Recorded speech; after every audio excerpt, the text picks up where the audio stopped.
The couple had been married for just 4 days when they boarded the luxury cruise ship.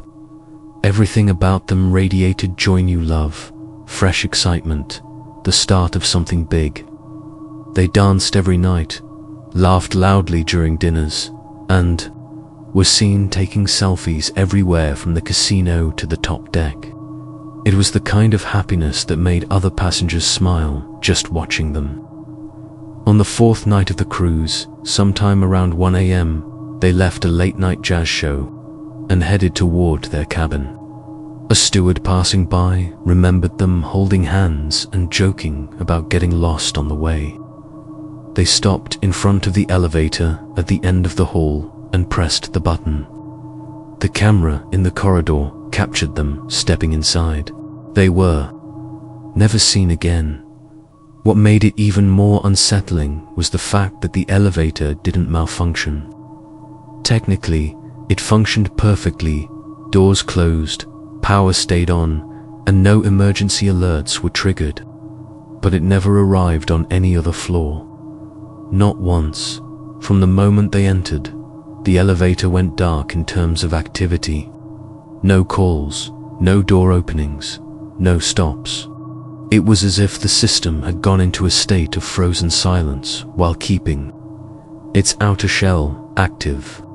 By the time anyone noticed their absence the next morning, their breakfast reservation had come and gone. A crew member was sent to check their room. The bed was untouched. Their clothes, jewelry, and passports were still inside.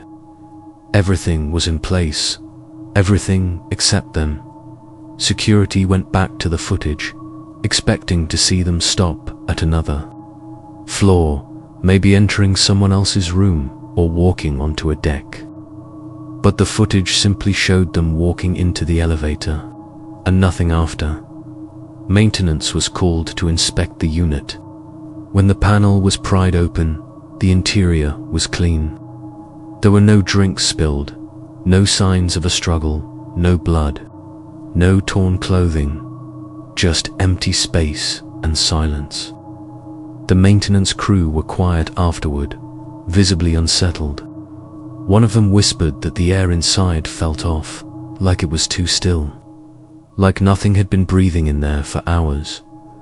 Other passengers began to notice the elevator had been out of service. Rumors spread quickly. Some said the couple had faked their disappearance. Others speculated about kidnapping or some high-tech malfunction. But the ship's internal systems showed no alerts, no record of the doors opening anywhere after they stepped in. The lift hadn't moved once, yet when it was opened, there was nothing inside. The case was reported to authorities once the ship docked, but there were no leads, no signs of foul play, just a timestamp, a camera angle, and a missing couple, who had been surrounded by people the night before. Crew avoided using that elevator afterward, especially during the night shift. One cleaner refused to enter it ever again, saying that the reflection in the mirror inside didn't always match what you were doing. Another steward claimed he heard faint music coming from inside one's jazz tune, the same one the couple had danced to just hours before their disappearance. Passengers who took the elevator sometimes said it felt like it was going somewhere else entirely. The elevator hadn't moved once in over 6 hours. That was the first thing the maintenance logs confirmed. After the newlywed couple entered around 1 a.m., the system recorded the doors closing and the interior lights dimming slightly standard during late hours. But then, nothing. The elevator didn't descend. It didn't rise. It didn't respond to call buttons from any other floor. For 6 full hours, it remained still, dead to the system, until a morning steward noticed it hadn't moved and radioed for help. When the doors were finally pried open by the ship's engineering crew, they expected to find a malfunctioning lift, or at the very least, the missing couple. But the elevator was empty, spotless, undisturbed. Inside, there were no drinks, no clothing, no signs that anyone had ever been there. Even the interior temperature was off, cooler than it should have been. According to the environmental readings, security footage was reviewed again. It clearly showed the couple stepping into the elevator, the husband holding a drink, the wife resting her head briefly on his shoulder. But what caught everyone's attention was the time stamp. The camera stopped recording at 1:03 a.m., only 2 minutes after they entered. Not a glitch, not a blackout. The footage just stopped and resumed at 7:21 a.m., showing the doors being forced open by staff. No one could explain the gap. None of the other cameras around the ship experienced issues. Electrical systems were fully functional. It was as if the elevator had been sealed off from the rest of the ship and time itself. More troubling were the rumors that followed. Several crew members began to claim that the elevator didn't just go dead. They said it was humming, faintly, constantly, a low vibration, like something was spinning slowly behind the walls. One crew member described it as a pulse, like a heartbeat made of steel. Passengers reported strange sensations when riding the same elevator days later. A woman said she felt hands brush against her ankles, even though she was alone. A man claimed he saw another floor reflected in the mirror, one that didn't exist on the ship. A steward refused to use the elevator again after getting trapped inside for 7 minutes while the panel blinked random floor numbers that didn't match the ship's layout. He said the air had turned dense, like being underwater, and that he heard whispering behind the walls. The cruise line officially marked the event as unexplained, disappearance pending investigation, but quietly took the elevator offline by the next voyage. It was welded shut at the base deck, marked for refurbishment. Still, whispers continued. Some said the couple had entered a space between spaces, a kind of pocket that didn't obey time or movement. Others believed the elevator itself was cursed, that something had taken them, and now waited inside, hungry for more. Cabin 7-4 was never anything special. It wasn't one of the premium suites, nor one of the cheap inside cabins. Just an average room tucked between 2 others, with a small balcony and basic amenities. Most guests never even remembered the number after their stay, but over time, a pattern started to emerge. Complaints, always vague at first, would come in after the first or second night. Guests would mention strange noises, like water dripping constantly, though nothing was ever found leaking. Others reported waking up cold, sheets damp, even when the air conditioning wasn't on. A few claimed to feel seasick only when inside the room, even though they had no issues elsewhere on the ship. The dreams were what truly set the room apart. They started innocently, images of water, ships, the deep ocean, but then they grew darker. Guests spoke of nightmares where they were submerged, unable to breathe, their lungs filling slowly as they struggled to wake. Some said the dreams were so vivid they could still taste salt water in their mouths hours later. One woman described seeing her own reflection in the mirror, soaked and shivering, even though she was bone dry. A young man said he woke up to find a trail of wet footprints leading from the bathroom to the edge of his bed. He was traveling alone. None of these reports were taken seriously at first. Housekeeping would check the plumbing, reset the climate controls, and offer apologies. But the complaints didn't stop. One older couple left the cruise early after spending only 1 night in the room. The wife claimed she saw someone standing on the balcony in the middle of the night, a figure, dripping wet, just watching her. She said nothing at first, thinking it was a dream. But in the morning, the carpet near the glass door was damp, and a faint trail of footprints led back toward the bed. There were no signs of forced entry. Eventually, the staff began to take notice. They started logging each complaint, quietly comparing notes among themselves. When the ship returned to port, maintenance did a full inspection of cabin 704. They found nothing structurally wrong, but the crew who entered said the air felt heavy, damp in a way that didn't make sense. One electrician mentioned hearing soft gurgling from inside the walls, like running water behind the paneling, even though no pipes ran there. Another crew member swore that when he was inside alone, he heard breathing from the far corner of the room. The report started with a boy who had been assigned cabin 704 with his parents.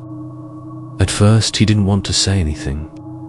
He told his mother he was having nightmares, but they chalked it up to seasickness or anxiety. On the first night, he claimed he saw someone standing by the curtain, a woman, dripping wet, hair plastered to her face. She didn't speak. She just stood there, unmoving, as the ship swayed. By the second night, the woman returned, closer this time, just a few feet from his bed. He screamed, waking his parents, but they found nothing.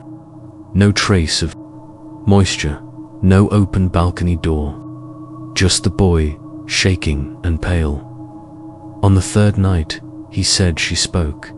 Her voice, he described, was like something underwater, muffled, gurgling, but somehow perfectly clear. She said one sentence: "Why did you leave me?" He didn't know what it meant. He hadn't left anyone behind. But her eyes seemed full of betrayal, like she was speaking through time, accusing someone else entirely. The boy refused to sleep in the room after that. He dragged his pillow into the hallway and slept outside the door. The staff moved the family the next morning. Other guests had reported similar visions, though not all of them saw the woman.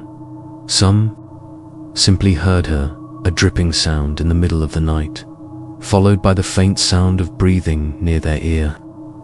One man said he felt weight pressed down on the bed next to him, and when he looked over, there was a puddle forming on the sheaths. A woman said she awoke to find long strands of wet hair clinging to her pillow. No one ever stayed the full length of their booking in that room. One steward, newly hired, was tasked with prepping the room after a guest had checked out early. He entered confidently, dismissing the rumors. But after less than 10 minutes inside, he rushed out, face pale, saying he heard someone humming from the shower. When he opened the curtain, the water turned on by itself and the words "you left me" appeared, traced faintly in the condensation on the mirror. He never returned to that floor again. Eventually, the cruise line closed the room completely, sealing it off and marking it as under maintenance. Staff avoided even walking past it. Yet guests in nearby cabins reported hearing a woman sobbing through the walls at night. One claimed to hear knocks, 3 soft taps, like someone locked inside, waiting patiently to be let out. The sea was unnaturally quiet that night. The waves rolled slow and heavy, more like breathing than movement. And the sky had that strange metallic tint that comes just before something changes. It was around midnight when Rachel, a solo traveler on a Caribbean cruise, stepped out onto the upper deck. Cameras later showed her walking barefoot, clutching a shawl, her eyes fixed on the endless black horizon. She wasn't running or looking around, just walking, like she was drawn to something. No one else could see Rachel had been social the first 2 days of the trip. She laughed with the bartenders, joined a trivia game near the pool, even posted several cheerful photos online. But something about her had shifted after that second sunset. According to staff, she became quiet, distant, almost like she was listening for something. On the day she vanished, she didn't attend any meals, and no one remembered seeing her in the usual areas. But she wasn't hiding either. Her room showed no signs of distress. Her belongings were neatly arranged. Her phone had been charging, and the bed had been made. The last footage of her came from the deck camera positioned near the ship's stern. She moved slowly toward the railing, and then the fog came. Thick, grey, and heavy. It seemed to rise from the ocean itself, rolling up the side of the ship instead of drifting down from the sky. Passengers who had been outside moments earlier said they'd never seen fog come in like that. It swallowed the lights, dulled every sound. Within seconds, Rachel was a pale silhouette. In the mist then she was gone. Crew responded quickly once she was reported missing. Security swept the decks. Announcements were made. Her name echoed through the speakers, calling her back if she was simply lost or confused. But there was no trace, no scream, no splash, no evidence she'd fallen overboard. The railing was intact. Her sandals were still neatly placed by a lounge chair. It was as though she'd been absorbed by the fog. Some passengers began whispering about the way the mist moved, how it didn't behave like any normal fog they'd seen. One man claimed he saw it curl around Rachel as she stood by the railing, not around the ship, but directly around her. Another woman insisted the fog had a glow to it, a soft, sickly green that pulsed just before Rachel vanished. The ship's captain, a veteran sailor with over 20 years at sea, filed the incident as a likely fall or suicide, but even he seemed unconvinced. Those who worked closely with him noticed his hands trembled slightly during the meeting, and he asked for a double shot of rum afterward, something he never did, a few of the crew admitted. Off record, that there had been other strange events on this route in the past. Small things, equipment malfunctions, passengers reporting strange dreams, electronics behaving oddly in certain sections of the ship. But nothing like this. Nothing involving someone disappearing completely without so much as a footprint or a scream. The fog lingered for hours that night, hugging the ship as it cut through the open water. Some said they heard footsteps in it, soft and bare, but every time they turned to look, there was nothing there. It was the silence that disturbed everyone the most. When someone goes overboard, there's usually something, a scream, a splash, an alarm triggered by motion sensors near the railing. But when Rachel vanished, there was nothing. The deck was so quiet that night. Even the waves sounded muted, as though the ocean was holding something back. The fog that rolled in was unlike anything anyone had experienced before. It didn't drift, it moved with intention. It crept along the length of the ship like it knew where it wanted to go. The cameras showed the moment Rachel entered the mist, and then simply nothing. No jump, no fall, just her silhouette fading into the haze. It was like she'd walked through a door that no one else could see. Security crews were baffled. They ran diagnostics on the deck sensors. Nothing had been triggered. Lifeboats and emergency equipment hadn't been touched. Even the ship's state-of-the-art overboard detection system remained silent. The only trace of her presence was a faint, damp imprint where she had stood barefoot before stepping into the fog, but even that had vanished by morning. What made it even stranger was that the fog didn't surround the ship, it surrounded her. Witnesses described it slithering across the deck in a narrow path, zeroing in on where she stood. One crew member, a deckhand with 10 years of experience, said it looked like the mist had arms that had reached for her. Other passengers later reported that time felt strange that night. One woman said her watch froze at 12:14 a.m., the exact minute Rachel disappeared. Another guest recalled hearing whispers in the fog, words she couldn't quite make out but felt directed at her. The crew avoided talking about it in public, but some admitted off the record that this wasn't the first time someone had gone missing in the same area of the ship. Always at night, always when the fog came. The ship's captain ordered all footage reviewed, including thermal scans. There was no heat signature, no motion, no indication that Rachel was anywhere near the railing after she vanished from view.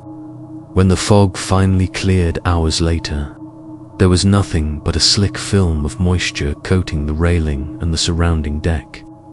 That was when rumors began to spread that the fog was something more than weather. Some believed it was alive, that it had come to take something or someone. Even days after, passengers avoided that part of the ship. A strange smell lingered there, not of salt or sea, but of something colder, almost like iron or damp stone. A retired Navy officer on board said he'd never seen fog like that in his life. He told another guest, quietly, that certain parts of the sea had their own rules, and not everyone was meant to pass through untouched. The strangest detail of all came from a teenager who had taken a photo minutes before the incident. The image showed the deck covered in mist, and in the distance, a dark figure, almost human-shaped, standing behind Rachel in the fog. But when investigators checked the ship's logs and security feeds, no one else had been recorded on that section of the deck at that time.